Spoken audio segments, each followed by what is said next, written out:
Hi అండి, welcome back to our channel aura natural vlogs. ఈ వీడియోలోనైతే చాలా యూస్ఫుల్ అండ్ అమేజింగ్ టిప్స్ అయితే ఉన్నాయి. వీడియోని అయితే ఎక్కడ కూడా స్కిప్ చేయకండి. చూసిన ప్రతి ఒక్కరు కూడా ఒక చిన్న లైక్ చేసి ఛానల్ అయితే సబ్స్క్రైబ్ చేయడం మర్చిపోకండి. ఎవరైనా సరే ఫస్ట్ టైం మన ఛానల్ని చూస్తున్నట్లయితే ఒక్కసారి ఛానల్కి వెళ్ళి అయితే చెక్ చేయండి. మీకు నచ్చిన కంటెంట్ ఉంది, యూజ్ అయ్యే టిప్స్ ఉన్నాయనుకుంటే రెగ్యులర్గా ఛానల్ని అయితే ఫాలో చేస్తూ ఉండండి. యూట్యూబ్లోనే కాదండి, ఇన్స్టాగ్రామ్లో కూడా ఫాలో చేయండి. అక్కడ కూడా మంచి మంచి టిప్స్ అయితే షేర్ చేస్తూ ఉంటాను. మీరు ఒక చిన్న లైక్ చేయడం వల్ల ఇంకొంతమందికి వీడియో అనేది సజెస్ట్ అవుతుంది. ఇలాంటి మంచి మంచి టిప్స్ అనేది వాళ్ళు కూడా యూస్ చేసుకుంటారు. ఫస్ట్ టిప్, సమ్మర్ స్టార్ట్ అయిందనగానే మ్యాంగో సీజన్ కూడా స్టార్ట్ అయిపోతుంది. పిల్లల నుండి పెద్దవాళ్ళ వరకు ప్రతి ఒక్కరు కూడా ఇష్టంగా తినే ఫ్రూట్ ఏదైనా ఉంది అంటే మ్యాంగో. చిన్నపిల్లలకి మనం ఎక్కువ క్వాంటిటీలో కనుక ఇచ్చామో అనుకోండి, వాళ్ళ బాడీ అనేది తొందరగా వేడి అనేది చేస్తుంది. అలా బాడీ హీట్ అవ్వకుండా, హీట్ చేయకుండా ఉండాలి అంటే మ్యాంగో వాళ్ళకి కట్ చేసి ఇవ్వడానికి ముందుగా ఇలా వాటర్లో ఒక 30 మినిట్స్ వేసి తర్వాత కనుక వాళ్ళకి కట్ చేసి పెట్టామో అనుకోండి, వాళ్ళు ఎక్కువ క్వాంటిటీ తిన్నా కూడా వాళ్ళ బాడీ అనేది హీట్ అవ్వకుండా ఉంటుంది. నెక్స్ట్ టిప్, మనం ప్రతిరోజు కామన్గా టీలో కానీ కాఫీలో కానీ షుగర్ని అయితే వాడుతూ ఉంటాము. మనం షుగర్ డబ్బా మూత కనుక లూజ్గా ఉన్నా, లేదు అంటే సరిగ్గా పెట్టకపోయినా సరే మొత్తం కూడా చీమలు అయితే పట్టేస్తూ ఉంటాయి. అలా చీమలు పట్టకుండా ఉండాలి అంటే ఒక 4-5 లవంగాలు తీసుకొని ఆ చక్కెర డబ్బాలో పెట్టి మూత కనుక పెట్టాము అనుకోండి, మనకి చక్కెరకి చీమలు అయితే పట్టకుండా మంచిగానైతే ఉంటాయి. చక్కెరలో మనకి ఇప్పుడు ఏదైతే పెట్టే లవంగాల్లో ఘాట్ స్మెల్ ఉంటుంది కదా, ఆ స్మెల్కి చీమలు అయితే తిరగకుండా ఉంటాయి. ఈవెన్ చీమలు దగ్గరలో ఉన్నా కూడా చక్కెరకైతే ఎక్కకుండానైతే ఉంటాయి. నెక్స్ట్ టిప్, సమ్మర్లో ఎక్కువగా వాడే వస్తువు ఏదైనా ఉంది అంటే వాటర్ బాటిల్. ఈ వాటర్ బాటిల్ అనేది మనము ప్లాస్టిక్ కానీ స్టీల్ వాటర్ బాటిల్స్ కానీ ఎంత మంచిగా క్లీన్ చేసినా సరే కొన్నిసార్లు ఆ బ్యాడ్ స్మెల్ అయితే పోవు. ఆ స్మెల్ పోవాలి అంటే సింపుల్గా ఒక బిర్యానీ ఆకు ఉంటుంది కదా, ఆ బిర్యానీ ఆకుని తీసుకొని ఇలా వెలిగించి ఆ బాటిల్లో వేసి ఒక 10 మినిట్స్ మూత పెట్టామో అనుకోండి, ఆకు స్మెల్ అంతా కూడా బాటిల్కి పట్టేస్తుంది.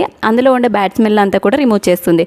తర్వాత నార్మల్ వాటర్తో కనుక ఒకసారి వాష్ చేసామో అనుకోండి, ఆ బ్యాడ్ స్మెల్ అంతా కూడా పోతుంది. వాటర్ బాటిల్ అయితే మంచిగా యూస్ చేసుకోవచ్చు. ప్లాస్టిక్ వాటర్ బాటిల్ అయితే ఆకు వేడిగా ఉన్నప్పుడు వేయద్దు, కొంచెం చల్లారిన తర్వాత అందులో కనుక వేసాము అనుకోండి, బాటిల్ అనేది కాలకుండా ఉంటుంది. స్టీల్ వాటర్ బాటిల్స్ అయినా ప్లాస్టిక్ వాటర్ బాటిల్స్ అయినా కూడా ఈ టిప్ చాలా బాగానైతే వర్క్ అవుతుంది. నెక్స్ట్ టిప్, మనం ఇంట్లో ఎప్పుడైనా కేక్స్ కానీ ఏదైనా స్వీట్స్, చాక్లెట్స్ కొనుక్కున్నప్పుడు ఇలాంటి బాక్సెస్ అయితే వస్తూ ఉంటాయి కదా, ఈ బాక్సెస్ని మనం వేస్ట్ని పడేస్తూ ఉంటాము. ఇప్పటి నుండి పడేయకుండా దాన్ని చక్కగా రీయూజ్ అయితే చేసుకోవచ్చు. మనకు ఎప్పుడైనా ట్రావెలింగ్ కానీ పిల్లలతో కానీ వెళ్ళినప్పుడు కంపల్సరీ సిరప్స్ ఇలాంటివి అయితే క్యారీ చేస్తూ ఉంటాము. మనం హ్యాండ్ బ్యాగ్లో కానీ లగేజ్ బ్యాగ్లో కానీ డైరెక్ట్గా వేసుకున్నాము అనుకోండి, అవి లీక్ అయ్యే ఛాన్సెస్ అయితే ఎక్కువగా ఉంటాయి. వీడియోలో చూపించినట్టుగా ఈ బాక్స్లో వేసేసుకొని కనుక మనము హ్యాండ్ బ్యాగ్లో కానీ లగేజ్ బ్యాగ్లో కానీ పెట్టుకున్నాము అనుకోండి, అవి లీక్ అయ్యే ఛాన్సెస్ ఉండవు. మంచిగా క్యారీ చేసుకోవచ్చు, అన్నీ కూడా ఒకే దగ్గర ఉంటాయి. నెక్స్ట్ టిప్, మనందరి ఇళ్ళలో కూడా కామన్గా యూస్ చేసేది కర్రీస్లో కానీ ఏదైనా రసం కానీ సాంబార్ కానీ చేసుకున్నప్పుడు చింతపండుని అయితే వాడుతూ ఉంటాము. సమ్మర్లో ఈ చింతపండు అయితే ఒకేసారి ఊర్లలో నుండి తెచ్చుకొని ఎక్కువ క్వాంటిటీలోనైతే స్టోర్ చేసుకుంటూ ఉంటాము. మనకి సంవత్సరం మొత్తం ఉన్నా సరే చింతపండు నల్లబడకుండా, రంగు మారకుండా ఉండాలి, అలాగే పులుపు తగ్గకుండా, పురుగు పట్టకుండా ఫ్రెష్గా ఉండాలి అంటే వీడియోలో చూపించినట్టుగా స్టోర్ చేసుకోండి. ఒక ఎంటీ బాక్స్ తీసుకొని అడుగున టిష్యూ పేపర్ వేసుకోవాలి. అందులోనే కొంచెం రా సాల్ట్, ఒక 2-3 ఎండుమిర్చి వేసుకోవాలి. కొంచెం చింతపండును వేసి మళ్ళీ సేమ్ ప్రొసీజర్, కొంచెం రా సాల్ట్, అలాగే ఒక 2-3 మిరపకాయలు, ఇలానే ఒక 2-3 టైమ్స్ వేసి చింతపండును కనుక పెట్టాము అనుకోండి, మనం మూత పెట్టి స్టోర్ చేస్తే మనకి ఎన్ని రోజులైనా సరే పురుగైతే పట్టదు. సంవత్సరం పాటు ఉన్నా సరే చాలా ఫ్రెష్గానే అయితే ఉంటుంది. ఈ విధంగా కనుక స్టోర్ చేసుకున్న చింతపండుని మనం నార్మల్గా సాంబార్ కానీ రసం కానీ చేసుకునే టేస్ట్ అయితే మారకుండా ఉంటుంది. టేస్ట్ అనేది కూడా చాలా మంచిగా ఉంటుంది. చాలామంది ఫ్రిడ్జ్లో పెడుతుంటారు. ఇలా కనుక స్టోర్ చేసాము అనుకోండి, ఫ్రిడ్జ్లో పెట్టాల్సిన అవసరం కూడా లేదు. బయట ఉన్న ఆ కలర్ అయితే మారకుండా ఉంటుంది, నల్లబడకుండానైతే చాలా ఫ్రెష్గానైతే ఉంటుంది. మనం ఊర్ల నుండి 5-10 కేజీస్ తెచ్చుకున్నా సరే బస్తాలో వేసిన, డబ్బాలో వేసిన ఈ విధంగానైతే స్టోర్ చేసుకోండి. నెక్స్ట్ టిప్, ఎప్పుడైనా సరే మనం నెయిల్ పాలిష్ పెట్టుకునేటప్పుడు కొన్నిసార్లు నెయిల్ పాలిష్ అనేది మూత సరిగ్గా పెట్టకపోయినా, లేదు అంటే అందులోకి గాలి తగిలినా సరే నెయిల్ పాలిష్ అనేది తొందరగా డ్రై అయిపోతూ ఉంటుంది, ఎండిపోతుంది. అలాంటప్పుడు మనం పక్కన పడేసి కొత్త నెయిల్ పాలిష్ అయితే కొంటూ ఉంటాము. అలాంటప్పుడు కొనాల్సిన పని లేకుండా మనం ఇంట్లో యూస్ చేసే డియోడ్రెంట్ ఉంటుంది కదా, కొంచెం ఆ నెయిల్ పాలిష్లో స్ప్రే చేసి ఒక 2 మినిట్స్ పాటు షేక్ చేసి తర్వాత కనుక మనం పెట్టుకున్నాము అనుకోండి, అది మంచిగా లిక్విడ్ టెక్స్చర్లోకి వచ్చేస్తుంది. మనం కొత్తది కొనాల్సిన పని లేకుండా గడ్డకట్టిన నెయిల్ పాలిష్ని ఇలా మంచిగా వాడుకోవచ్చు. నెయిల్ పాలిష్ అనేది ఫ్రిడ్జ్లో కనుక పెట్టాము అనుకోండి, గడ్డ కట్టకుండా ఉంటుంది. ఒకవేళ ఫ్రిడ్జ్లో పెట్టకపోయినా బయట ఉన్నా సరే మూత అనేది గట్టిగా పెట్టాలి. గాలి తగలకుండా పెట్టినప్పుడు మాత్రమే అది గడ్డ కట్టకుండా మంచిగా లిక్విడ్ టెక్స్చర్లోనైతే ఉంటుంది. నెక్స్ట్ టిప్, మనం ఎప్పుడైనా సరే గోల్డ్ చైన్స్ వేసుకున్నప్పుడు పిల్లలకి కానీ మనకి కానీ వేసుకున్నప్పుడు హుక్ అనేది లూజ్గా ఉంది అనుకోండి, ఎక్కడైనా ఊడిపోతుంది, పడిపోతుంది అనే టెన్షన్ అయితే ఎక్కువగా ఉంటుంది. అలాంటప్పుడు ఊడిపోకుండా గట్టిగా ఉండాలి అంటే ఈ చిన్న టిప్ అయితే ట్రై చేయండి. వీడియోలో చూపించినట్టుగా మనకి ఆర్టిఫిషియల్ ఇయర్ రింగ్స్కి వెనక సైడు ఇలా హుక్స్ అయితే వస్తూ ఉంటాయి కదా ప్లాస్టిక్వి. సో వాటిని వీడియోలో చూపించినట్టుగా మనం ఏదైతే గోల్డ్ చైన్స్ ఉంటాయి కదా వాటికి హుక్కుకి దీన్ని పెట్టి కనుక గట్టిగా ప్రెస్ చేసాము అనుకోండి అస్సలే ఊడిపోదు. ఈవెన్ పిల్లలకి వేసేటప్పుడైనా సరే మనం వేసుకున్నప్పుడైనా సరే ఈ టిప్ కనుక ఫాలో అయ్యాము అనుకోండి మనకు అస్సలే ఊడిపోకుండా టెన్షన్ అయితే ఉండదు. నెక్స్ట్ టిప్, మనం పూజ చేసేటప్పుడు హారతి కర్పూరం అయితే కామన్గా వెలిగిస్తూ ఉంటాము.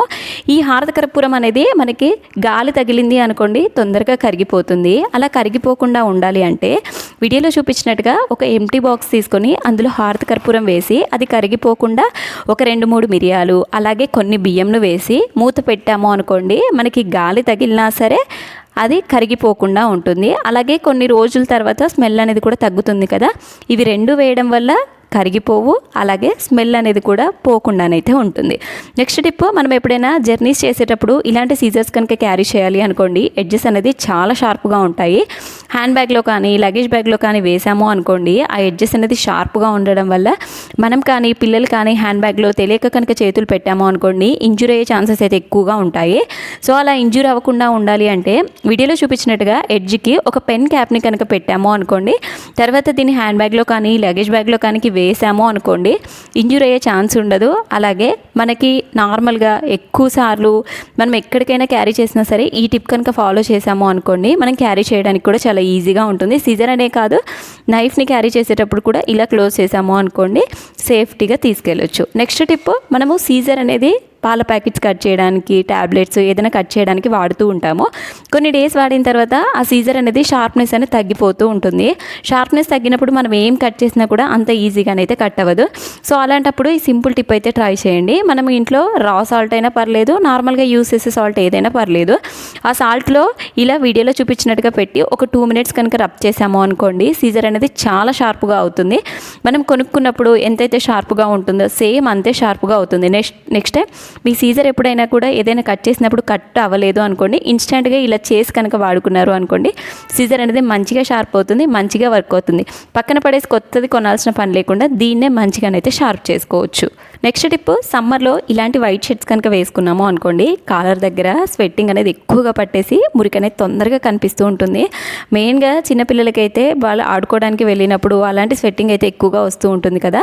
మనకు ఆ మరకలు కూడా అంత ఈజీగానైతే పోవు. ఆ స్వెట్టింగ్ వచ్చినప్పుడు ఆ మరకలు పడకుండా ఉండాలి. ఒకవేళ పడ్డ మరకలైనా సరే తొందరగా వదిలిపోవాలి అంటే వాళ్ళు వేసుకోవడానికి ముందు కొంచెం టాల్కమ్ పౌడర్ ఇలా షోల్డర్ అంటే నెక్ పైన అప్లై చేసి కనుక ఇచ్చాము అనుకోండి మనకి ఏదైనా సరే కాలర్ పైన అప్లై చేయడం వల్ల మనం వాష్ చేసేటప్పుడు కూడా ఈజీగా మురికి అనేది పోతుంది. నెక్స్ట్ టిప్, చాలా మందికి రెగ్యులర్గా బాదం తినే అలవాటు ఉంటుంది. నైట్ నానబెట్టి నెక్స్ట్ డే మార్నింగ్ అయితే తింటూ ఉంటారు కదా. కొన్నిసార్లు అయితే నానబెట్టడం మర్చిపోయాము అనుకున్నప్పుడు ఇలానైతే ట్రై చేయండి. అందులో హాట్ వాటర్ వేసి ఒక 1/2 అవర్ కనుక మూత పెట్టాము అనుకోండి మనకి బాదం అనేది మంచిగా నానిపోతుంది. మనం నైట్ అంతా నానబెట్టాల్సిన పని లేకుండా ఎప్పుడైనా మర్చిపోయినప్పుడు ఇలానైతే చేయొచ్చు. నెక్స్ట్ టిప్, మనము ఏదైనా ఫిల్టర్ చేయాలి అనుకున్నప్పుడు మనము ఇలా టీ స్టెయినర్ని అయితే వాడుతూ ఉంటాము. మన గిన్నె పైన సరిగ్గా బ్యాలెన్సింగ్గా లేకపోవడం వల్ల అది అటు ఇటు ఊగుతూ కింద పడిపోతూ ఉంటుంది కదా. సో మనం వేడి ఏదైనా స్ట్రెయిన్ చేయాలి అన్నప్పుడు మనం పట్టుకొని కూడా స్ట్రెయిన్ చేయలేము. అలాంటప్పుడు ఒక స్పూన్ తీసుకొని ఇలా ఎడ్జ్కి కనుక పెట్టాము అనుకోండి మంచిగా బ్యాలెన్స్ అయిపోతుంది. ఐ హోప్ మీకు టిప్స్ అన్నీ కూడా నచ్చాయనే అనుకుంటున్నాను. మీకు ఏ టిప్ నచ్చిందో కామెంట్ చేయండి. ఫర్దర్గా మీకు ఎలాంటి టిప్స్ కావాలో కామెంట్ చేయండి. నెక్స్ట్ వీడియోస్లోనైతే తప్పకుండా చేయడానికి అయితే ట్రై చేస్తాను. వీడియో చూసిన ప్రతి ఒక్కరు కూడా ఒక చిన్న లైక్ చేసి సబ్స్క్రైబ్ చేయడం మాత్రం మర్చిపోకండి. Thanks for watching.